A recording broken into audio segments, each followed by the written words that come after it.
My name is Kelsey Kennedy. I work here at Cook County Higher Education. My job is to provide opportunities for us to learn new things and learn old things too. So we are super excited to have Ben with us today. He has been a presenter on everything from Google Photos and how to use it to what is AI or AI for educators to computer safety for kids. So all those layers of things you might be wanting to know about. Ben is an awesome expert. And we are excited to have found him out in the world and brought him to Cook County for this training. I just want to mention that I encourage you to turn on closed captioning today for you. It can help prevent if there's technology issues for streaming or if you're just breaking up at all, you can still capture what's happening. Also, please tell us in the chat something that you're really hoping to get out of the session today. I know that Ben's presentations always have more than we even have time to get covered. So it's extra helpful if you toss in what you're hoping to get out of the session. With that said, just a reminder that if you tell me things that you need in the future for topics, that's the best way for us to make those events happen. Or if you have an instructor you attend something else for, or if you are interested in being an instructor, let us know the connections in the community and the partnerships and your suggestions of the way we make things happen. Anyways, so glad to have you here. Tossing over to Ben. Think of me as Kelsey Kennedy, the technical assistant in the background. If you need anything, put it into the chat and I'll do my best to problem solve with you. All right. Well, thank you, Kelsey. Yeah, happy to be here, and everybody, and welcome to another session with Cook County Higher Ed. I'm excited to lead it. Today, we're going to talk about artificial intelligence. And so, when I was kind of pitching Kelsey with some new ideas, I thought we've done some AI stuff in the past. I thought I would maybe bring up like what's been going on in the world of artificial intelligence and what is new in the world of AI. So as Kelsey said, if you could drop something in the chat, like what are you looking forward to learning about today? Also, maybe like what is your current experience in using AI? I would love to see that from the room. And if you are a newbie to this and you're just here to learn about artificial intelligence, well, that's fine too, because that's what I'm here for and here to do. So, she just put it in the chat. If I have the chat up on my second monitor here, so if you do have questions, please put them into the chat, and I will pause and ask for questions as well throughout the course of the presentation. So I am excited. We're going to talk about artificial intelligence. But my name is Ben Sondgeroth. I'm a regional education technology coordinator in my job here in Illinois. So I'm coming to you guys south of y'all a little bit. I used to be a high school history teacher and a director of technology, and now I teach teachers about all things educational technology. So my world is ed tech, and my world for the last 2 years has revolved around a lot of AI work. This is a topic that goes beyond just simply like using Siri on your phone, and it has far-reaching implications in all industries. A lot of that we're going to talk about today, but specifically in education as well as what I kind of worked with. So a lot of fun. We're going to talk about all things AI, and I hope you guys enjoy the presentation and learn a little bit today. So as we're going to get going, I want to talk about this, and I'm going to also I present from my slides, and then I'll jump in and maybe do some demos and things here to kind of showcase some of these tools and how they work and what you can get from them and what you can expect from them. But I want to start with this: what is new about artificial intelligence? That's kind of the point here, and why is it advancing so rapidly? So AI has been around for a long time. Our timeline goes back all the way to the 1950s with Alan Turing proposing that machines could think for themselves. And so we've had this concept of artificial intelligence been floating around for quite some time. In fact, we all use AI, and we've used AI previously in our daily lives a lot, leading up to this kind of AI revolution that has taken place since the fall of 2022. And some of those things include things like when you open up Netflix and you have a suggested video that is based on something you're like, ooh, that's what I like to see. That's what I like to watch. And Netflix suggested that to you. That's using artificial intelligence to look at the data from which you were watching all the different shows and saying like, oh, this show has things in common with the shows you've watched. You might like that show. That's AI.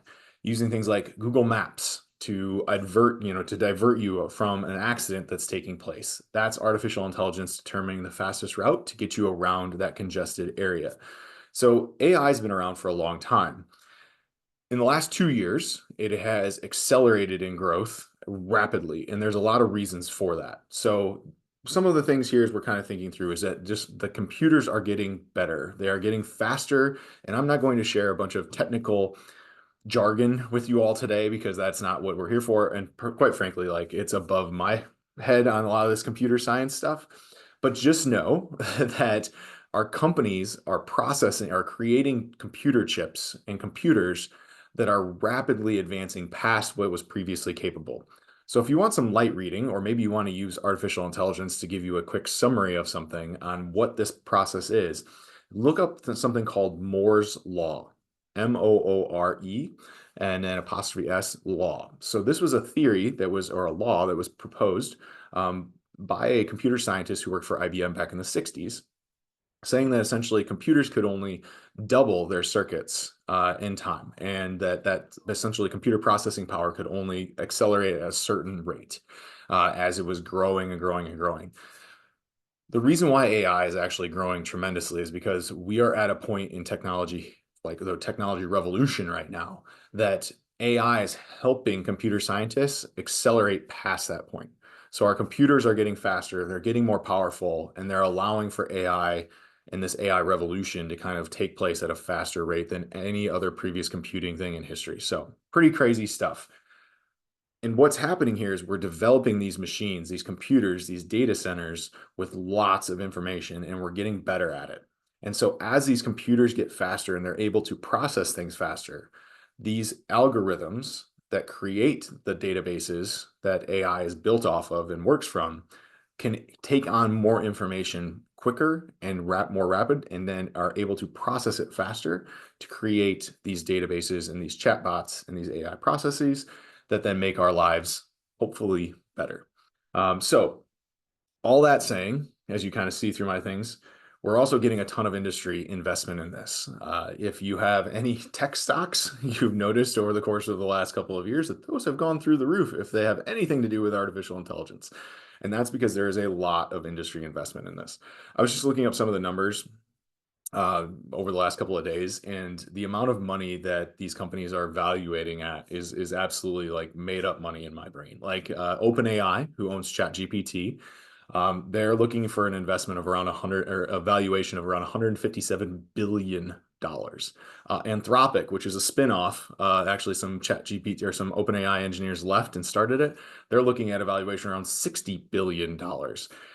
And you just had President Trump last week announce that he was or that they are trying to form this AI investment with Oracle and OpenAI and a couple of other SoftBank for $500 billion to increase our AI infrastructure in the country. So why is AI rapidly advancing? Follow the money. As people invest in it, these companies grow and they grow and they grow. But with that comes new innovation and stuff. And that's what we want to talk about today. So what are these key breakthroughs? What's new? So if you attended one of my previous sessions on AI, what we were looking at there are just kind of the tools. What can we do with them? Where's it, how can we process them? And we're going to get to some of that today as well. But I did want to focus on the new part of this. And one of the things that's really cool are that these companies like Google and OpenAI and Anthropic are all coming out with large language models, which are the data centers and the databases that these AI tools run on, and they are advancing them and they are growing them. And so you're getting new models that are coming out. Gemini just released Google just released Gemini 2.0 a couple of months ago. OpenAI released ChatGPT 4.01 a few months ago, and they're on the verge of releasing their next model here shortly that they've kind of teased. And Claude just updated as well. And so what happens is when these models get updated, it's essentially like they went back to school. Okay, so that's how I kind of like to always equate things back to the human brain with this, because what these AI systems are trained to do is they are trained to be like humans. They're trained to mirror what humans can do. And so when you think about these models as they come out, they are increasing in their knowledge base. And so I want to kind of point that to us as humans. When we learn things, like you guys are all hopefully going to learn something from me today, your knowledge base grows, and therefore you are hopefully advancing as a human, and you're smarter and you're able to talk about AI in a better way after our session today. That's a lot on how these models grow. They continue to develop, they continue to be able to do more complex tasks. And it's just like when we take and work kids through the educational system. We don't ask a senior in high school to complete the same tasks that we asked that student when they were in kindergarten. They have grown more complex and they're able to do more things. That's what these AI models are doing. They're getting bigger. they're getting faster and they're getting more knowledgeable. They're also now incorporating new things, like they're able to start to reason, which is something that's pretty wild. I think if I would go back to the recording of one of my first AI sessions that I did, I would have told you that AI couldn't reason. And that's something that makes it different than the human brain. And what I mean by that is, as a human, if somebody like my son asks me a question, my brain, he says, "Hey, Dad, I want to watch YouTube." My brain goes through a list of options. It says, yes, he can watch YouTube. Yes, he can watch YouTube, but only for a short amount of time. No, he can't watch YouTube. Three things come to brain. I then, in that short amount of time, go through those three options, determine which one fits the current scenario for my son, and I will tell him, no, you've already watched enough YouTube today. You're not watching any more YouTube. AI previously couldn't do something like that. But the new models that they have coming out are capable of doing that, which is pretty like groundbreaking in the world of computer science. So essentially now you can ask ChatGPT a question in your prompt, and it will run through up to 5 different responses and chooses the one that it thinks is best for you based on your previous interactions with the model. So it's learning about you and it's learning about how it believes you are interacting with it. And then it is giving you a response based on that, which is pretty cool and also pretty scary, because one of the things we're talking about today is also some of the safety and ethical concerns of artificial intelligence.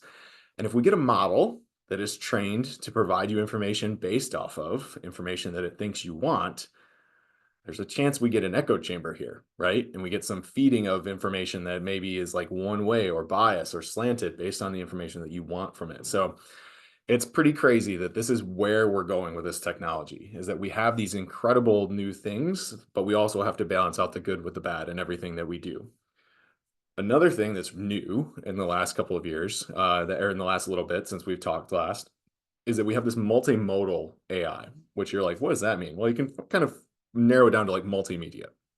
Artificial intelligence now has the capability to not only create text, but it also has the ability to create images, which I might have probably covered in the last one, but it also has the ability now to create audio and the ability to create video, which is pretty insane. Let me show you an example of this actually. So there is a tool called Suno. And what Suno does, of course, when I want it, it wants me not to be logged in. What Suno does is Suno actually allows you to create songs. And you can either have it create the lyrics, or you can put your own lyrics in and it will create those for you. And so it's a simple prompt or typing in your lyrics, and then you tell it the style of music you want, and then it will generate the audio for you. And so here's one that I can kind of just demo real quick.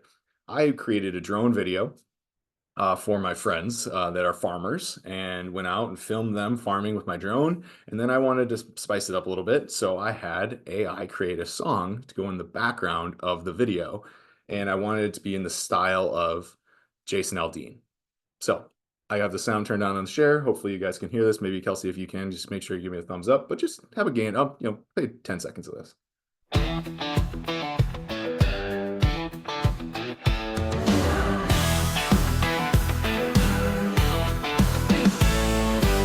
Sunrise over Illinois plains, another day, the harvest calls again. Combines humming, tractors in a row, Perino farms where the good crops grow.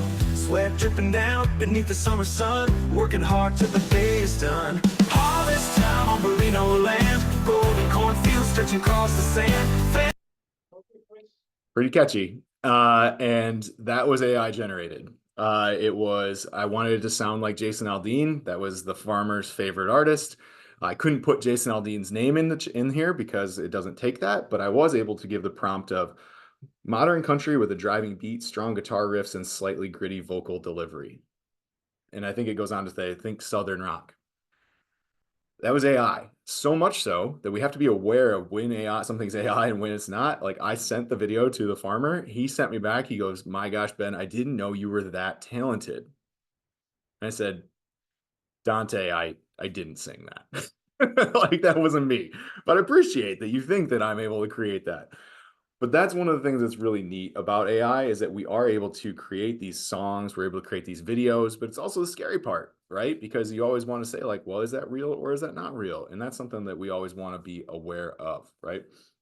And then the other one here is AI and robotics. And I always like to show this video. So this is actually an updated one. So if I showed the figure AI in any of the previous sessions, if anybody's attended one with me before, I've shown Figure Robotics. They are one of the leading robotics companies in the entire world. And I'm just going to show this without sound so you guys can see. So this is a bipedestal robot that is currently in a BMW factory in South Carolina. And so this robot, these robots, I should say, they are all working autonomously. And you can go up and have a conversation with these robots. They have 6 cameras on them. They talk. They use OpenAI, who runs ChatGPT's neural network, to be able to use the cameras to detect what objects are, to talk back and forth. And then you can see they're running 1,000 placements per day. And it's pretty wild. And the other thing is if they make a mistake, they're able to then sense the mistake and then be able to use that and fix it in real time, which is pretty crazy. So just completely autonomous, not tethered to anything. They need to be recharged. I think they have like a 5 or a 6 hour runtime. They get recharged, they go right back out to the line and they go. And this is only the second version of this. So we have another one. All right, got a great question here. Does the music creation utilize already existing music? Are there similar ethical concerns to art and photography with AI photos? Great question. So you have to look in and dive in. And admittedly, I've not dove into the Suno background of where they're training their models at. So that's the first thing that I would do if I was concerned. And I mean, I am concerned. I don't want to make that seem like I'm not. But if I was to use this music in any sort of publication, or if I'm going to put it in my YouTube videos, and I was concerned about that, I would go in and see, like, can we find out who's sourcing, where are they sourcing their music from? And that's what we want to take into account. They have to be using existing music in some capacity to be able to do that. My thing with that would be, are they using like licensed Creative Commons video or source material? The other thing is they have a stipulation when you share a song that if you are creating a song and you're going to share it out and you are going to use it for commercial purposes. So like if I was going to take that audio and use it to put on my company's soundtrack, I have to pay them if I use their lyrics in order to do it. So I have to have a subscription to Suno if their lyrics were used in this to be able to commercially use it. So my guess is, and again, this is just a guess, I haven't dove into their terms of service because I use it, but I'm not out there like actively like creating songs and sharing them on the internet or anything, but that they are using a database that has music. And so I'd want to find out, is it something that's already like licensed? Are they licensing that music? Are they using Creative Commons music that's been tagged as this? So it's a really good question. And you want to maybe dive into that before you like jump in wholehearted and start sharing songs and things like that. So always ethical concerns though for that. So yep, no problem. Great question. Great question. All right, so we've got our robots, which is pretty crazy. And this is where we're going to get into like what's new in AI and how it's currently transforming like our world that we're living in right now, which is including like work and life. And we're going to give some specific work-life examples here, but I just want to show some of these things in some major industries that are currently something that we all deal with. The first one being education. So that's my world. That's what I'm living in. And schools are starting to use AI in a really, really cool way. So we have teachers that are using artificial intelligence in my favorite way to do this to help them adapt and personalize learning in the classroom. And so previously, if you're not in education and you haven't been in a school in a while, students that have IEPs or individualized education plans need accommodations for all of their work. Or some of their work, depending on what the plan calls for. This can be something like a student gets a quiz. It has 4 responses that from multiple choice to choose from, but the IEP says they can only have 3 and not 4. What this would have to be previously was then the teacher or the special education teacher would have to go through the quiz, mark out, oftentimes with just a permanent marker, one of the responses, make a copy of it, give it to the student. Student would then fill it out. It just takes a lot. It just takes a lot of effort to do this. With AI, a teacher can just copy that quiz document, put it in, say, remove one of the incorrect answers and leave it in the form of a quiz. Boom, instantly. Rewrites the whole quiz, removes one of the wrong answers, keeps 3 of the other answers, good to go. So we're saving time and we're allowing kids to have resources that otherwise they previously couldn't have before, or we're making life easier of the teacher, because one of the things we always hear from teachers is they don't have enough time. And so AI is here to help with the time. The other thing that we're also doing a lot in education is doing things like, and I would actually encourage you all to do something like this. It's changing the reading level of documents. So if you find something that you're like, man, I don't quite understand this, or this is written at a super high level, you can actually put the document into an AI tool and have it rewrite it at a different reading level.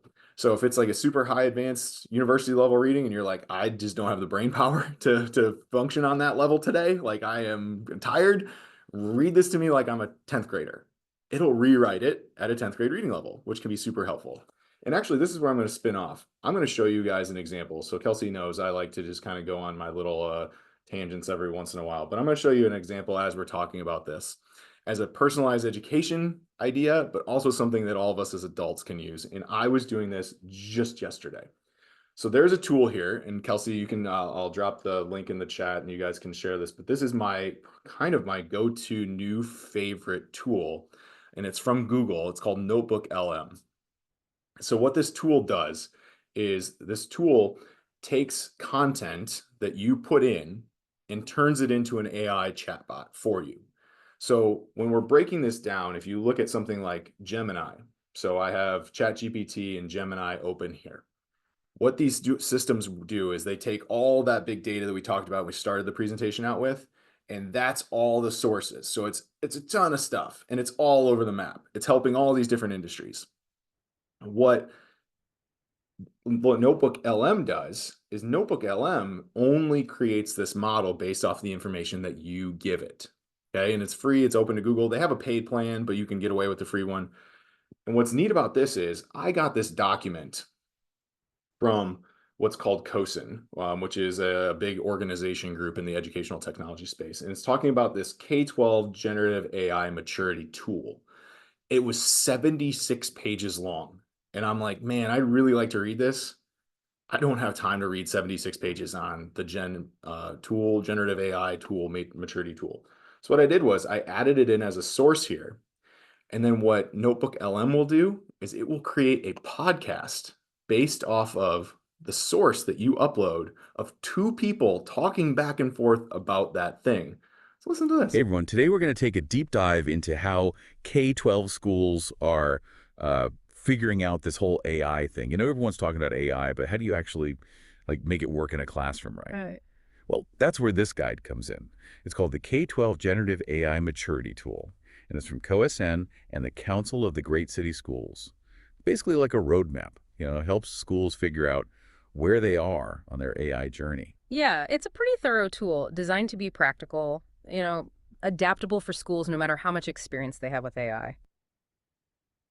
So I sat at my desk and I was doing other work and I listened to my two podcast hosts break down a 76-page document for me. And I learned about the K-12 generative AI tool.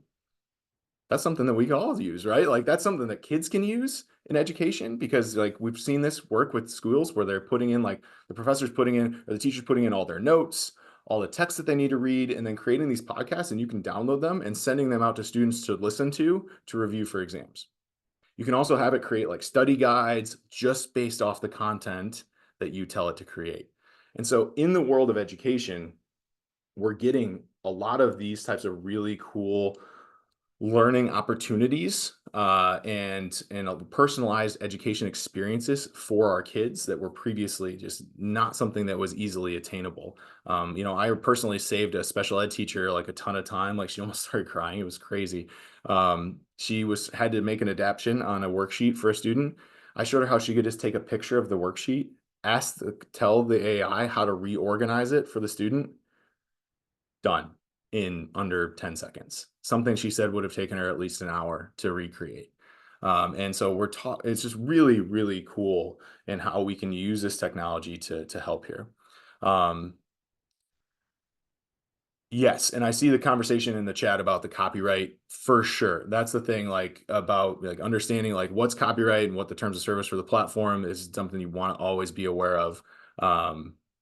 You know, in this world that we're in the AI world that we're living in. So that's a really good comment that in there about that. So Couple of other things as we're working through some other stuff. So healthcare, huge AI in healthcare. It is really neat in how we're able to do this. Some things like early disease detection, virtual health assistants, and then surgical robots too. My wife works in the operating room at our local hospital here, and the amount of work that these robotics surgeons are doing is truly mind-blowing, in that they're using AI though to help them with this.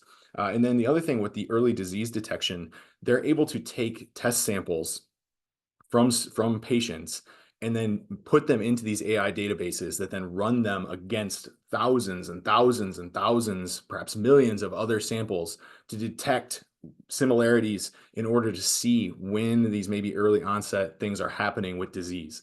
These computer processing powers that didn't exist 5-10 years ago, they're able to then determine this. Another thing that's really interesting in the AI world with healthcare is that we're seeing pharmaceutical companies develop and be able to develop new drugs to treat different diseases at a faster rate because they're able to make all of these different connections and compounds and everything a lot faster than a human would be able to.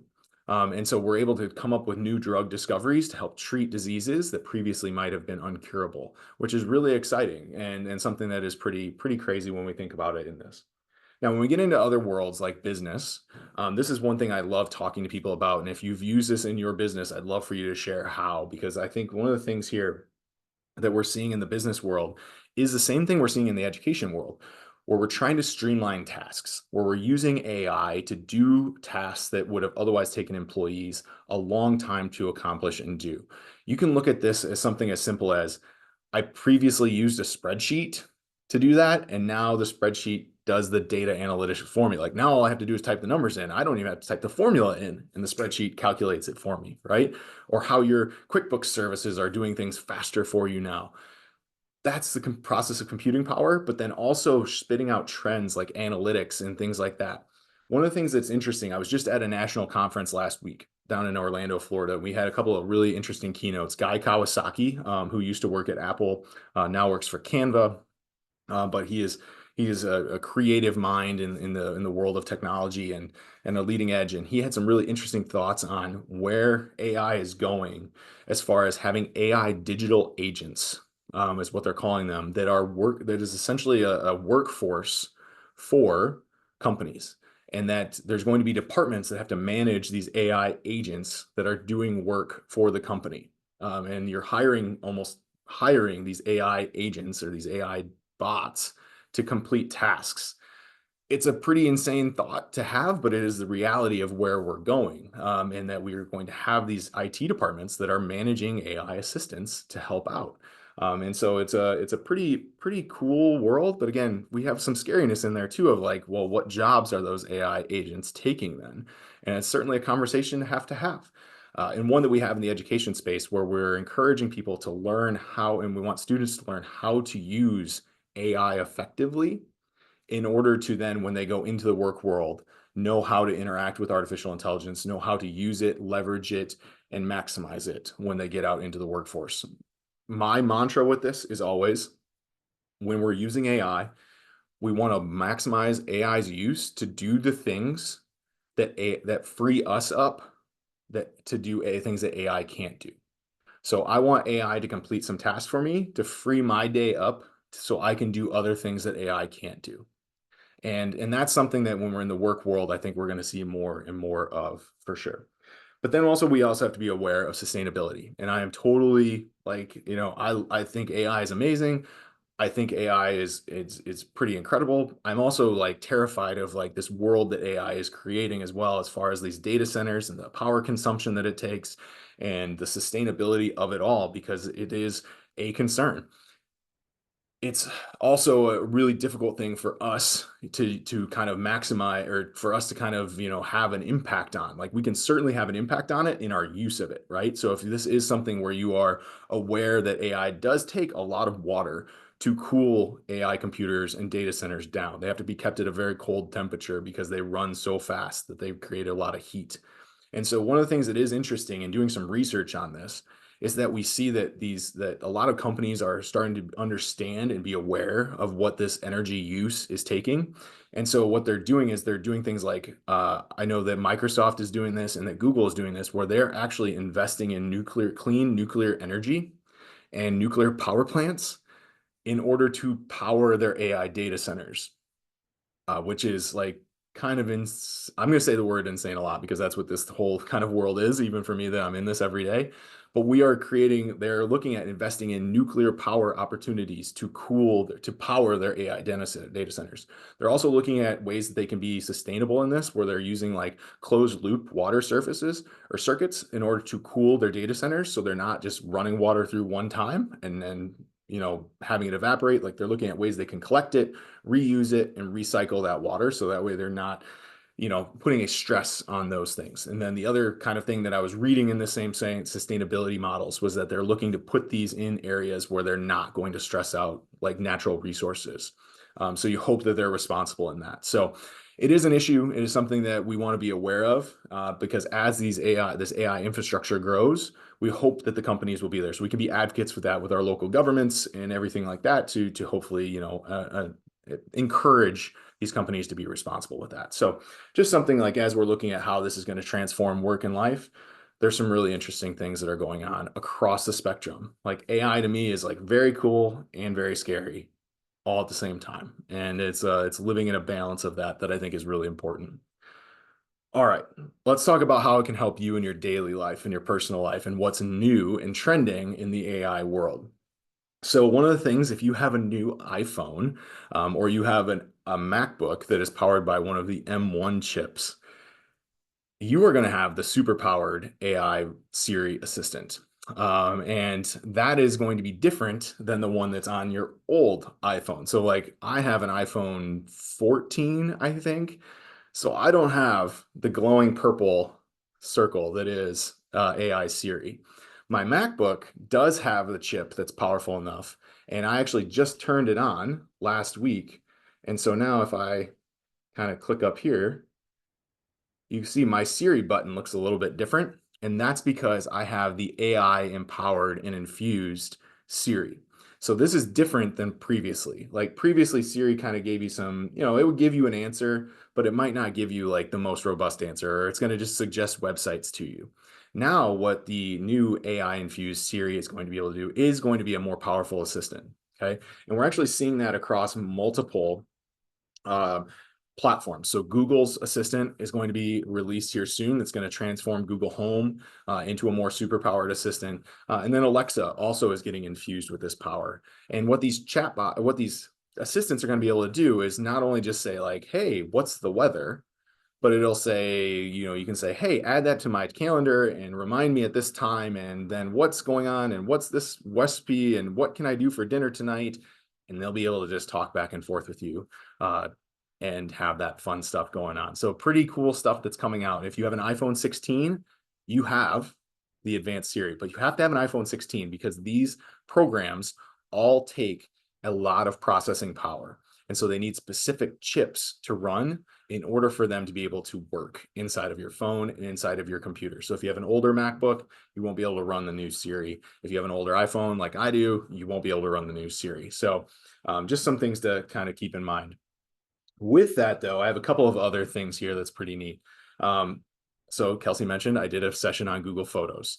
Now AI has been integrated into Google Photos even more. And it's also been ingrained in Apple Photos as well. So on your phones, now Apple with the new powered Siri, you have a new ability to sort and organize pictures, which is pretty crazy. Also in Google Photos, we're able to do more video editing now, or photo editing, I'm sorry, things like Magic Eraser, which is pretty cool. In fact, this is always a fun thing to kind of bring up. So let me showcase one here. So I have also appreciate the ability to search for things. So if you're looking for like boats, all your pictures of boats in Google's or things like that, it's a really nice function. Absolutely. Kelsey, can you see my screen or my phone? Yeah. Okay, so that's my giant Lego man that I just 3D printed for my son's birthday next week. So all those components are 3D printed and pretty pretty fun. It's like 2 foot tall. It's massive. But if I wanted to take this picture and start using some of the AI tools in it, I can actually just tap on, oh, it's not mirroring right now. Well, this is a bummer. Come on. It's all right there. You can see it. It just doesn't apparently like to screen mirror my my magic screen. I guess I should have tried this before, but you'll have to take my word for it. You can get a lot of really cool items in here. And it only really works mobilely. Like it has some of these features are on the website, so that's why I didn't bring the website up because it doesn't have all the cool stuff. But things like I want to just take out, so here, I'll do it real quick. Bad presenting, but you can look in my thing here. So we've got this. Actually, in fact, I'm going to stop sharing my screen so that way I'm a little bit bigger screen for you all. Okay, so there we go. We've got my Lego guy right there. I don't want maybe the back here. I'm going to go ahead and just circle my Mandalorian armor. And then now I can tell it to erase that. And then in just a short amount of time, generating, gone. It's not there anymore. So all I had to do, circle, boom, out of there. So something that is really fun to be able to do, like, and make your pictures look so much better. And it'll even do like magic erase where it'll just detect things that shouldn't be there. And then next thing you know, they're gone. And that is a really cool tool because a lot of us aren't exactly what you would probably call like Photoshop experts. And the fun thing now is you don't have to be. You can use tools that are AI generated or that are AI responsible, and they can edit those photos for you. Now, as some of you are probably thinking, what's the danger in that? Well, you can also make photos kind of look very real that aren't very real, right? And so we want to be aware of those things and we want to be detecting of those things. And we always want to maybe look to see like, if we're seeing like a photo that might be generated with AI, the first thing you can look at is the hands. And I want to point your attention to this, to the one that's on my screen right now. And this one, because you can look here, and this lady's got 1, 2, 3, 4. That's not a thumb. That's a fifth. Wait, there are 5 digits. Not, there's no thumb. AI's really bad at hands. So anytime you might think like, is that an AI image or not? Look at the fingers because it's always throwing an extra one in or it might not be. So anywho, couple of other things here as we're looking at AI in your personal life and what AI can help you with. Another thing is like I work with this with teachers a lot. This is great for businesses. Email composition and sorting. That's actually a new Apple thing as well. But one of the things you can do is you can have it help you write emails. What's the appropriate way to respond to this person? I am very angry at their response. Write an email back that is not angry, that is, balanced and appropriate, and it will do those things for you. So super helpful there. And then the other one is language translation. And so this is where they're designed to be very good. So using these tools to translate language and be a translator is something that is really, really powerful and something that's really neat. So for example, you can take a picture of text and something and then put it into ChatGPT, put it into Google, and it will translate it on the spot for you. And so that is a really helpful tool. And it also translates in a way that is making sense too. So like Google Translate often won't translate into, say, like the right tense or the right situation or the right dialect. You can translate using these tools and it will put it into the correct appropriate grammar because it is designed to sound like humans and therefore will be a lot better at it.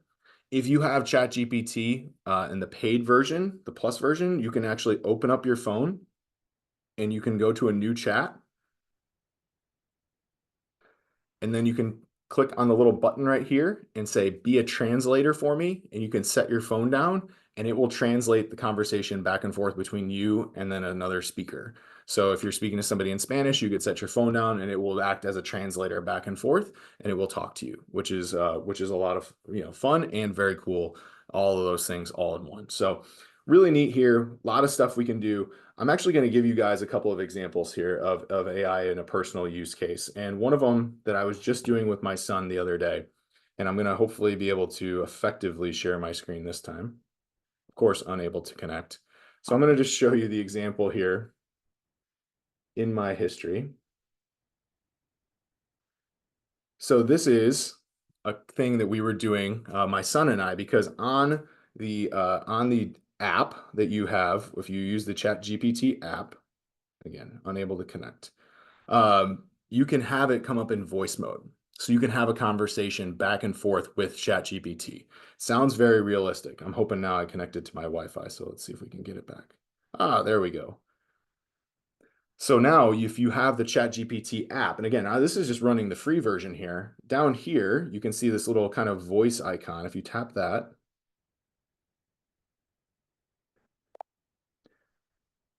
my Hi there. son is bored and would like to play a trivia game with you on Disney. So could you come up with 5 questions? Ask me the question, and then I'll respond, and you can tell me if I got it right or wrong. That sounds fun. Let's get started. Here's the first question. In The Lion King, what is the name of Simba's father? Mufasa. Correct. Next question. In Frozen, what is the name of the snowman that... And so what we were able to actually do the other day, and this is a real thing that my son and I did, he came down onto my lap and sat down, and it was right during Christmas break. He goes, "Dad, I'm so bored." And he just goes, "I want to play a Disney trivia game." And I was like, when are we going to do that? Like, I don't even have Disney trivia. It's like, let's use ChatGPT. And so we just opened it up. I gave it that prompt, and it was, there we went. Like, off we went. And we had a 10-question Disney trivia quiz. He was super engaged. He liked it. And it was pretty cool. And so I see a comment in here about not being interested in using AI and not trusting it. Totally get it. Like, and I'm not here to convince you to do it, like with anything that you want to do, like advanced stuff, right? Because that is something that is like 100% a personal choice. Just understanding how it works. I'm appreciative of you being here though, because understanding how it works and being educated on it makes you a better person, and being able to maybe be able to maximize it in the future if it comes across, right? Or you need to use it. So, but yeah, and then I also see the self-driving cars. Boy, what a world that is, right? You can go to Phoenix right now and order a Waymo taxi, and they drive around with nobody in them. I just saw them last year when I was down there. Didn't order one up, but they were driving by all the time, and just no driver in them, just cruising down the road. Then I would just note, yeah, absolutely, you can choose to opt out of what you can control, but there's a lot of AI now built into so much of what we interact with that you may not even realize that AI is what it is, right? Like, right. If it's being predictive, or if it is giving you options that are more interactive, some of that may be AI, and you might be enjoying it or not enjoying it, but that might not be able to control that unless you're just choosing to not use a variety of things. Right. And that's where it's important. That's why it's glad to know. Like, I always kind of come up with a thing as the statement, my kind of mantra with this is be educated, not ignorant. And that's why I'm glad you're here, because you're educating yourself on what it is. And you're not just saying like, nope, AI, nope, not going to do it. Right. Now here's something as what I want to showcase is like a helpful thing. So one of the other things is like my aunt is has like early onsets of dementia. She's 75-ish years old. One of the smartest people I think I've ever met, but right now her memory is slipping, her ability to reason is slipping. And I told my dad, I'm like, you have to set her up with some of these AI tools. Like, tell her that she can just say, like, if she doesn't remember to do something, she can just yell at her phone literally and say, "Hey Siri, set a reminder," and it will set a reminder for her. Like, just talk it and it will happen. I want to show just a quick couple seconds of this video, because this is one of those things that is something that is really interesting that's coming from Google. So this is a Google Assistant. This is Project Astra. That is going to kind of transform Google Lens that we all have the ability now, but really make it something that's kind of just truly, truly a game changer for helping us get through our day-to-day stuff.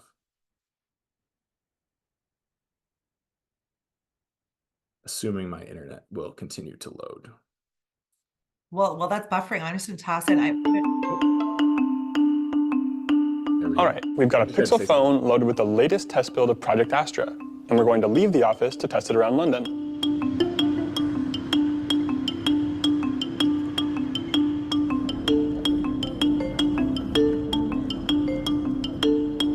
I've got this email with apartment info. Can you tell me the door code and remember it? I'll remember the door code for you. It is 1170. To unlock it, enter the code and then press the unlock button. Based on these symbols, how should I wash this? The tag shows to machine wash at 30 degrees Celsius. Avoid bleach and tumble drying. Iron on low and dry cleanable. Then what settings should I use on this machine? Based on the laundry instructions of 30 degrees Celsius, select the 30 setting under Easy Care on the dial. So in this, as an example, that's not like a taking of a picture. That is a one continuous like run of the camera, and the AI agent in the background is able to assist on answering those things. I mean, I've used something like this where I've taken pictures of things and asked it questions, but this is when it's simply like following you around and looking at the world as you look at the world and being able to reason for it. I actually just used the basic version of this, which is Google Lens, yesterday. Was hanging some pictures for my wife, and I had these little picture hooks, and they came with some other frames. I ran out of them. I didn't know what they were exactly called. And instead of just using like Amazon and like just kind of just searching like crazy before I found it, I brought up Google Lens, took a picture, and then it came up and it said right away, like, these are these hooks on Amazon. Click the link, boom, there, bought them, $10, they're here tomorrow. And one of the things though, and this goes to actually the comment about not, being sure that you want to trust everything that it does. The first time I did it, I held the picture hook in my hand with my ring, and the thing it gave me was all photos and things about my ring. It didn't actually pick up the plastic hook. It picked up my ring and was giving me information about different wedding bands. So I had to put it down on the table, take a picture of it there, upload it, and then I was able to do it. So again, we can't always take everything that it says at its word, but it's helpful. You also can put a prompt like looking for hooks in there too. Right. Sure. I just wanted to mention, I put into chat a thing called Memento, which is a ability for people to collect stories from loved ones that they could do a recording on their phone, and it then types it all in with using AI that it will make a book for them in the future. So there's some warm and fuzzy ways to collect things from people that are maybe not retaining as much of their memories and move forward if you want that too. That's awesome. I just opened that up on a side link so I can look at that later. All right. We've got about 10 minutes left. I want to make sure I'm able to answer any other questions and things too, but I want to hit on some of this stuff too, because we want to talk about safety and bias and ethics. And this kind of goes similar to the copyright conversation that we had before. But with anything with artificial intelligence, we always want to be careful that we're not trusting it 100% to be factually accurate, right? Because these models can make mistakes. They can include certain biases based on the information that they've been trained with. Because here's the thing that's really interesting about this. AI is trained and designed to be like the human brain and work like a human brain does. Therefore, just like humans do, it's going to make mistakes.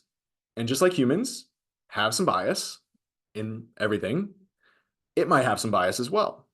Now, it's a computer algorithm, so actually a lot of the bias can be kind of like taken out of it, but it's also going to be only as informed as the information it's been trained on, which then could lead to inadvertent bias, right? So like a human can speak on something and appear to have like some sort of bias, but maybe they're just not educated enough on the topic to know the other side to eliminate the bias. That's a lot how these computer algorithms in these data centers can work and operate as well, where it might not be intentionally biased, it just might not be trained well enough to do that. Or it's been over-trained to do this. And that's actually what Google ran into when they developed their image creation platform. And so when you use Gemini in the early days of Gemini image creation, there was a big push to make sure that these image creation tools were creating images that were fair, that showed races equally, showed sexes equally, and all that. And that's good. We want that, right? However, Google almost went too far, or did go too far, in that when people were prompting it to create images, they were creating those images that just were not factually accurate or historically accurate. For example, one of the images that came out was a person put in a prompt, create an image of the founding fathers, and in traditional founding father colonial garb. And it created 3 images or 4 images, but one of them was of a black man in colonial regalia. And that's just not what happened, right?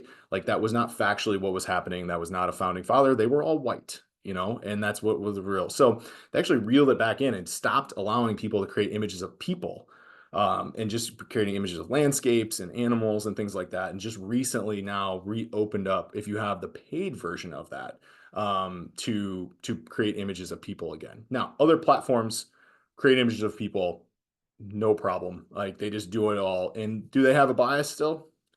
Yeah, potentially. So we have to be aware of that, right? Like that's why we can't just willy-nilly use these photos. So there is that there. And then I see the question, intentional bias.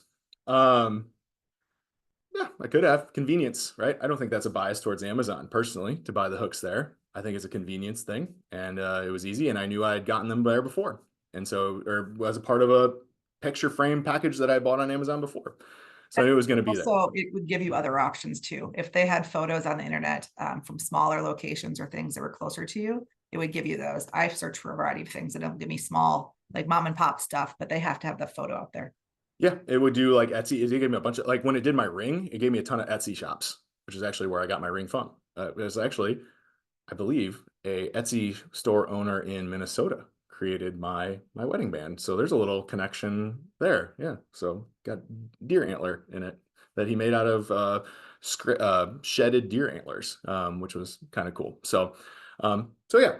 So lots of stuff. The other thing is data privacy and data security, like making sure that when we are inputting information into these AI data center or these AI systems, we know what they're doing with our data. So like ChatGPT has acknowledged that they might take your data and use it to train their model, right?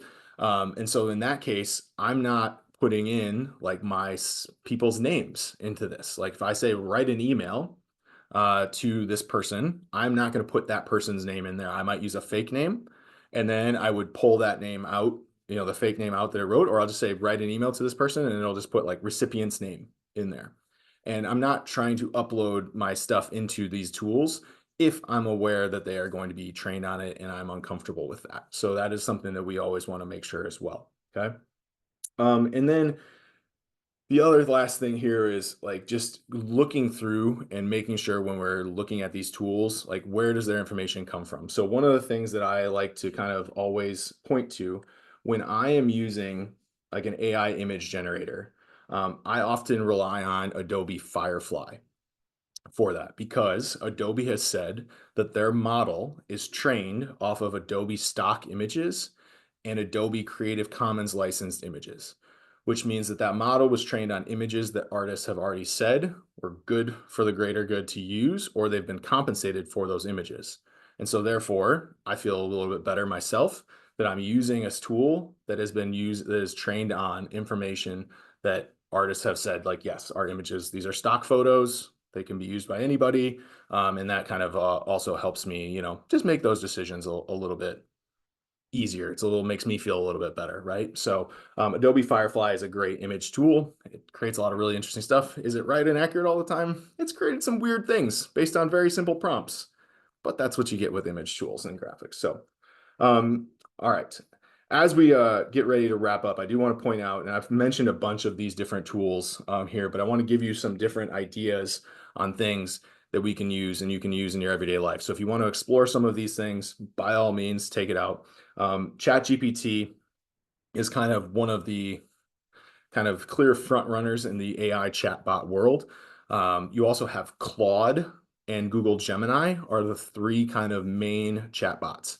What I'll say about these is that Anthropic and Claude are the ones that have the highest standard of ethical use behind them. They are kind of founded on this principle of safe and moral use. And so if that's a concern to you or importance, I shouldn't say concern, but if that's of importance to you, I would point you kind of to research Claude a little bit and see how you use it. People love it. It is very, very good. And it's something that people rave about. I personally use Google Gemini because in the education world, Google is big, and also Gemini integrates into all of our tools. And in the education license, it doesn't take my data to train its model. And so I kind of trend towards Gemini because I know that it's keeping data safe when it's being used and trained. And then I use ChatGPT though too a lot for different things. And so what I would kind of encourage you guys as you're looking through these tools is think of them like different people. Each one of them does things a little bit differently. Just like if you ask me a question, I'm going to give you a response that's going to be different maybe than the answer that Kelsey would give you, or the answer that somebody else would give you, because we all have different experiences. We've all been trained differently, and we all have different ways that we would respond to you based on that prompt. And that's a lot how these tools work. A couple of other ones here. Canva has a ton of AI tools in it, and a lot of them are free. This is a graphic design tool that is really just amazing. It's all web-based. It is one of my favorites. I create so many things inside of Canva, and it has a lot of AI baked into it now to help you create really awesome stuff and help you design effectively. It is really, really, really cool. One that I'm not like a huge fan of, but I want to point it out, is Otter AI. This is one that will join meetings for you and document and take notes in the background. It just, for me, like, it's fun. I see the point of it, but it is something that, as a person who likes to, I just am always like, if I see it in the Zoom call with me, or I know it's being used in the in-person meeting, I'm always a little like, man, I can't say maybe I don't want to say what I think I say, because I don't want that documented. But for like big meetings, like, great for documenting, recording, depicting things, like it can be super helpful. And then Grammarly is one that I know a lot of people are familiar with. That is a great tool for helping you fix your grammar, give you AI suggestions on this. It makes me sound a lot smarter. It's my proofreader. I don't have to send it off to somebody now, and it helps me a lot. And it's helped me, this is the other thing too, is it helped me learn. Like, I've actually become a better writer, witnessing like what it's saying I did incorrectly immediately, as opposed to like sending it off to Kelsey and being like, hey, can you fix this for me? Or what do you think of this? And then I have to wait until she sends it back. It's an immediate feedback cycle, which is super cool. And it And then repeatedly will tell you you're doing the same thing wrong over and over again. So that helps learn. yes, absolutely. And then I put Google Lens on here too. And one of the things that's really interesting for Google Lens is that it is baked into your Chrome browser now. So if you are using, I don't know why I went to Disney Plus, but we'll just go to Disney.com. And we'll hope that it actually populates. But Google Lens should pop up in your Chrome address bar up here. And then there it is. Now I can search just this, and it will tell me that that's a Liger, which is, again, we just found out that that's not correct, right? So like, or the CGI in the new Mufasa movie is just not good enough, where it doesn't understand what that is. But look at that. Yeah, so that's interesting that we just got the wrong thing, which is a good point to point out, that we don't know if it's correct or not, right? So, but the Google Lens thing is kind of neat, where if you are looking to see like, what is that? Like, or what is this thing? It will tell you, and it'll give you some ideas. So some visual search tools that you can maximize. I just used it the other day to say, what breed was my dog? Took a picture of it, and it gave me some examples of it potentially could be. Ah, that's a great idea. Yeah, I mean, I'm taking pictures all the, like, my son's like, Dad, what's that? And I'm like, I don't know. Let's take a picture of it and we'll find out together. We'll learn together. So instead of me just ignoring him, being like, I don't know, man, it gives us an opportunity to learn about it. Like, I've taken several pictures of bugs and plants. And like, I took some pictures of some weeds in my yard this year and been like, how can I treat these weeds to get rid of them? Because they've come up every year. And it gives me suggestions on what that is and how I can treat my lawn for it. So some fun stuff there. So just one of the things, just to wrap up here, and I'm not going to read through all these things. AI is here. AI is here to stay. The investment is pretty insane. Like I said, there, Project Star something. I've already forgot the name, even though I just read about it this morning. That the new incoming administration has announced.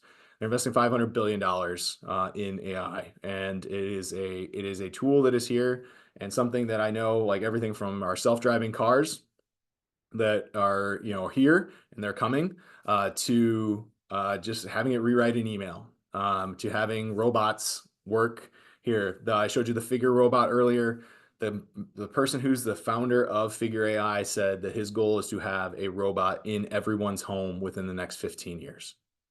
To make it that available at a price and a scale that everyone could have their own Rosie the robot from the Jetsons in their house, doing work for them. Is that going to include like the shark vacuums and things, or is that bigger something? I think it would be like actually like a bipedal robot that walks around and like does stuff for you. Like, you want it to fold your clothes, it'll go and fold your clothes. You want it to make the lunches for your kids, it'll make the lunches for your kids. Like, that's his goal, is to do that. So I don't know that I'm ready to buy a robot yet, but maybe in 15 years I will. I don't know.